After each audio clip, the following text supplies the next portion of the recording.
இந்த வீடியோவே வழங்குவோர் மீஷோ ஆப். வீட்டில இருந்தபடி இன்வெஸ்ட்மெண்ட்டே இல்லாம மாதம் 10,000 அதற்கு மேற்பட்டும் உங்களால ஏர்ன் பண்ண முடியும். இந்த ஆப்குள்ள வந்ததும் பார்த்தோம் அப்படின்னா நிறைய லிஸ்ட் ஆஃப் ப்ராடக்ட்ஸ் வந்து கொடுத்துருக்காங்க. நிறைய விதமான கலெக்ஷன்ஸும் இருக்கு.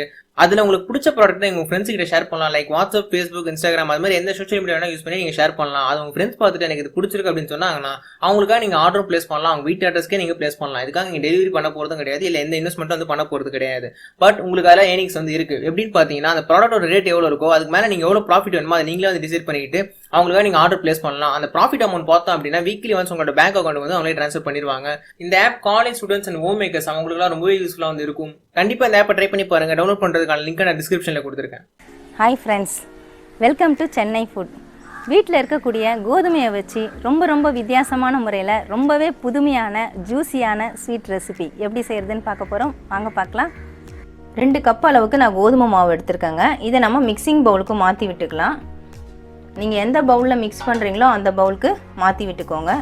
உங்களுக்கு எவ்வளவு தேவையோ அவ்வளவு எடுத்துக்கலாங்க. இதே நீங்கள் 4 கப்பாக கூட எடுத்துக்கலாம், இல்லை 3 கப்பு கூட எடுத்துக்கலாம்.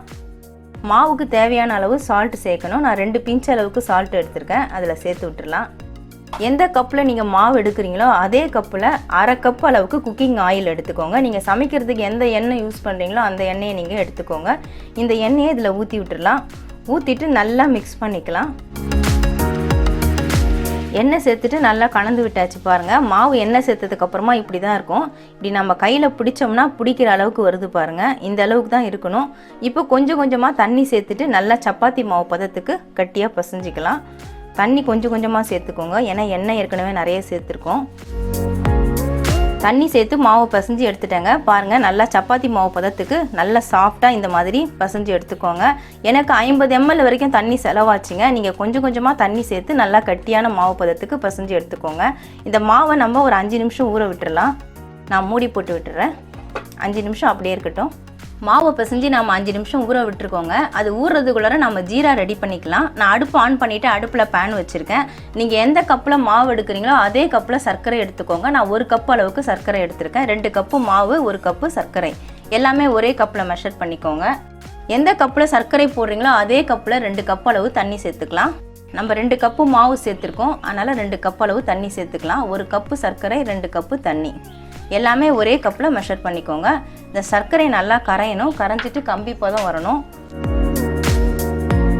சர்க்கரை நல்லா கரைஞ்சிட்டு கொதிச்சிட்டு இருக்குதுங்க. ஒரு 5 நிமிஷம் நீங்கள் கொதிக்க விட்டிங்கன்னா கம்பி பதம் வந்துடும். பாருங்கள், இப்போ நான் கம்பி பதம் வந்துருச்சா இல்லையான்னு உங்களுக்கு காட்டுறேன். இந்த மாதிரி 2 விரலை வச்சுட்டு இப்படி எடுத்திங்கன்னா அப்படியே விட்டு விட்டு வருங்க. கையில் வந்து கம்பி மாதிரி வந்து உடையும். அதுதான் கம்பி பதம். பாருங்கள், நூலிழ மாதிரி வருது, வந்து உடையுது பாருங்கள். இதுதான் கம்பி பதம். இந்த பதம் வந்தால் நமக்கு போதும். இப்போ நம்ம ஏலக்காய் பொடியை சேர்த்து விட்டுடலாம். நான் 1/4 ஸ்பூன் அளவுக்கு ஏலக்காய் பொடி எடுத்து வச்சுருக்கேங்க. அது இதில் சேர்த்துடலாம். நல்லா கலந்து விட்டுக்கோங்க. அவ்வளவுதாங்க, நமக்கு ஜீரா ரெடி ஆகிடுச்சு. இப்போ அடுப்பை ஆஃப் பண்ணிடலாம். மாவு பிசைஞ்சு வச்சு ஊற விட்டு 5 நிமிஷம் ஆயிடுச்சுங்க. பாருங்கள், இன்னும் நல்லாவே இப்போ சாஃப்டாக இருக்குது. ஒரு முறை நல்லா பிசைஞ்சு விட்டுடலாம். எல்லாத்தையும் ஒன்று சேர்த்து பிசைஞ்சிக்கோங்க. அவ்வளோதாங்க, மாவு ரெடி ஆகிடுச்சு. இப்போ சின்ன பால்ஸாக நம்ம ரெடி பண்ணிக்கலாம். உங்களுக்கு என்ன சைஸ் வேணுமோ அதுக்கு தகுந்தாப்போல் நீங்கள் மாவை உருட்டி எடுத்துக்கோங்க. இவ்வளோ சைஸ் தான் செய்யணுன்ட்டு இல்லை. உங்களுக்கு பீஸ் சின்னதாக வேணும்னா சின்னதாக எடுத்துக்கலாம், பெருசாக வேணும்னா நீங்கள் பெருசாக எடுத்துக்கலாம். நான் உருட்டி எடுத்த மாவுலேருந்து ஒரு உருண்டை எடுத்துருக்காங்க. நான் மேடை மேலே வச்சு தாங்க தேய்க்க போகிறேன். கொஞ்சமாக கோதுமை மாவு தூவி விட்டுடலாம். விட்டுட்டு நாம் தேய்க்க ஆரம்பிச்சிடலாம். ரொம்ப மெலிசாகவும் இல்லாமல் ரொம்ப கனமாகவும் இல்லாமல் மீடியமாக இருக்க மாதிரி தேய்ச்சிக்கோங்க. நீங்கள் மாவு எவ்வளோ எடுக்கிறீங்களோ உருண்டை உருட்டி அந்த சைஸுக்கு தகுந்தாப்போல் வருங்க. பாருங்கள், இந்த கனம் இருக்கிற மாதிரி தேய்ச்சிக்கோங்க. ரொம்ப கனமாக வேண்டாம், இந்த அளவுக்கு இருந்தால் போதும். இப்போ சுற்றிலும் நம்ம கட் பண்ணிக்கலாம். நமக்கு ஸ்கொயர் பீஸ் தான் தேவை. ஷேப்புக்காக தான் நம்ம கட் பண்ணுறோம். இந்த பீசஸ்லாம் நமக்கு வேஸ்ட் ஆகாதுங்க. மறுபடியும் நம்ம திரட்டிக்கலாம். ஸ்கொயராக வர மாதிரி கட் பண்ணி எடுத்துக்கோங்க. இல்லைனா ரெக்டாங்கிள் ஷேப்பில் வந்தாலும் ஓகே தான். அவ்வளோதாங்க, இந்த அளவுக்கு நமக்கு பீஸ் இருந்தால் போகிறோம். இப்போ இது இடையில நம்ம கட் பண்ணி விட போகிறோம். நான் கட் பண்ணுறதுக்காக சோமாஸ் கரண்டி யூஸ் பண்ணுறேன். நீங்கள் கத்தி கூட யூஸ் பண்ணிவிட்டு கட் பண்ணிக்கலாம். இந்த மாதிரி கட் பண்ணிக்கோங்க. 2 ஓரம் கட் ஆகக்கூடாது, நடுவில் மட்டும்தான் கட் ஆகணும். இந்த அளவுக்கு கேப் விட்டு கட் பண்ணிக்கோங்க. கொஞ்சம் கிட்டக்கவும் போடலாம், கொஞ்சம் தள்ளியும் போடலாங்க. இவ்வளோதான் சைஸ் வச்சு கட் பண்ணணும்னு கணக்கெலாம் கிடையாது. பாருங்கள், நான் இந்த பீஸ் ஃபுல்லாகவே கட் பண்ணிட்டேன். இந்த லென்த் இந்த கேப் விட்டு தான் கட் பண்ணணும்னு கணக்கு இல்லைங்க. கொஞ்சம் முன்ன பின்ன அப்படி கூட கட் பண்ணிக்கலாம். இதை நாம் இது மேலே தூக்கி விடணும். கொஞ்சம் லூஸ் பண்ணிவிட்டு அதுக்கப்புறமா தூக்கி விடுங்க. பொறுமையாக செய்யுங்க. செய்யும் பொழுது இந்த மாதிரி எடுத்து இந்த எட்ஜில் விட்டுடுங்க. விட்டுட்டு இந்த 2 எட்ஜும் இப்படி ஒட்டி விட்டுடுங்க. விட்டுட்டு இதை நல்லா இப்படி சரி பண்ணிக்கோங்க.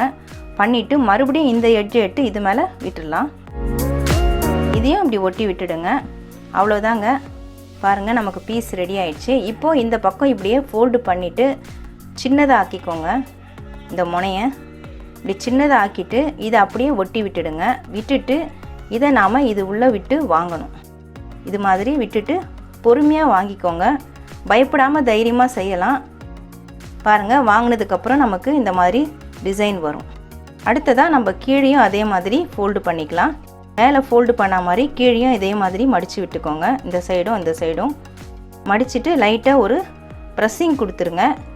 அவ்வளோதாங்க, நமக்கு பீஸ் ரெடி ஆயிடுச்சு பாருங்கள். இதே மாதிரி நம்ம ரெடி பண்ண மாவு எல்லாத்தையும் ரெடி பண்ணிக்கலாம். நான் ரெடி பண்ண மாவு எல்லாத்துலேயும் செஞ்சு எடுத்துட்டாங்க. மொத்தம் 4 பீஸ் தான் எனக்கு வந்திருக்கு. பார்க்குறதுக்கு எவ்வளோ அழகாக இருக்குது பாருங்கள். நல்லா பின்னல் போட்டு விட்ட மாதிரி இருக்குது. இந்த ஸ்வீட் ரெசிபி உண்மையிலே ரொம்ப டேஸ்ட்டாக இருக்கும். இதை நம்ம ஒரு பீசஸாக பொரித்து எடுத்துடலாம். பொரிக்கிறதுக்காக நான் அடுப்பில் பேன் வச்சுருக்கேங்க. பொரிக்கிறதுக்கு தேவையான அளவு எண்ணெய் வச்சுருக்கேன். எண்ணெய் நல்லா சூடாகிற வரைக்கும் ஹை ஃப்ளேமில் வச்சுருங்க. எண்ணெய் சூடானதுக்கப்புறமா சிம்மில் வச்சுருங்க.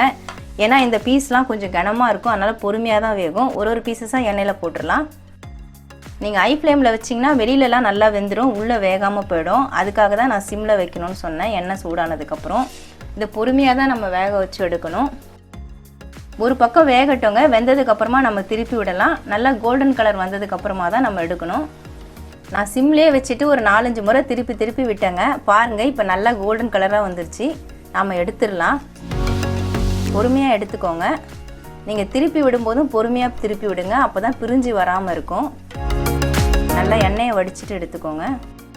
நான் இப்போ பிளேட்டுக்கு மாற்றிடுறேன்.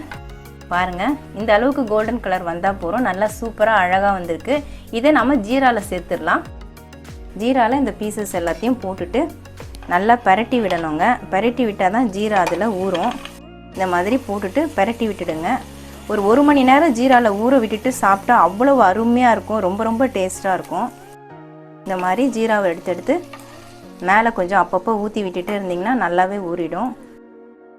1 மணி நேரம் ஊற விட்டுட்டு சாப்பிட்டா அவ்வளோ அருமையாக இருக்குங்க. இதே மாதிரி இன்னும் இருக்கிற 2 பீஸையும் நான் பொரிச்சு எடுத்துடுறேன். அவ்வளவுதாங்க, ரொம்பவே ஜூஸியான கோதுமை மாவு ஸ்வீட் ரெடி ஆயிடுச்சுங்க.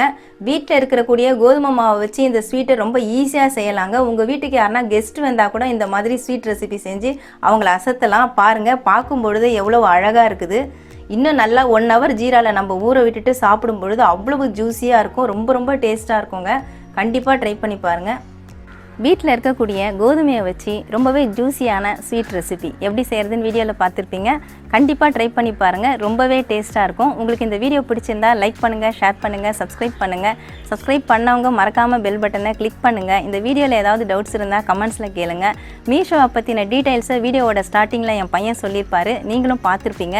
இந்த ஆப்பை டவுன்லோட் பண்ணுறதுக்கான லிங்க் நான் டிஸ்கிரிப்ஷனில் கொடுத்துருக்கேன். இந்த ஆப்பை டவுன்லோட் பண்ணுறதுனால நிறைய பெனிஃபிட்ஸ் இருக்குங்க. மெயினாக வீட்டில் இருக்கக்கூடிய ஹவுஸ் ஒய்ஃப், காலேஜ் ஸ்டூடெண்ட்ஸ் எல்லோரும் மாதம் 10,000 மேலே சம்பாதிக்க முடியும். கண்டிப்பாக இந்த ஆப்பை ட்ரை பண்ணி பாருங்கள். நமக்கு இன்னும் 2 சேனல் இருக்குங்க. அந்த சேனலுக்கான லிங்க் நான் டிஸ்கிரிப்ஷனில் கொடுத்துருக்கேன். நீங்கள் லிங்கை கிளிக் பண்ணி சேனலை ஓப்பன் பண்ணி பாருங்கள். உங்களுக்கு அந்த சேனல் பிடிச்சிருந்தா சப்ஸ்கிரைப் பண்ணிக்கோங்க. நன்றி, வணக்கம்.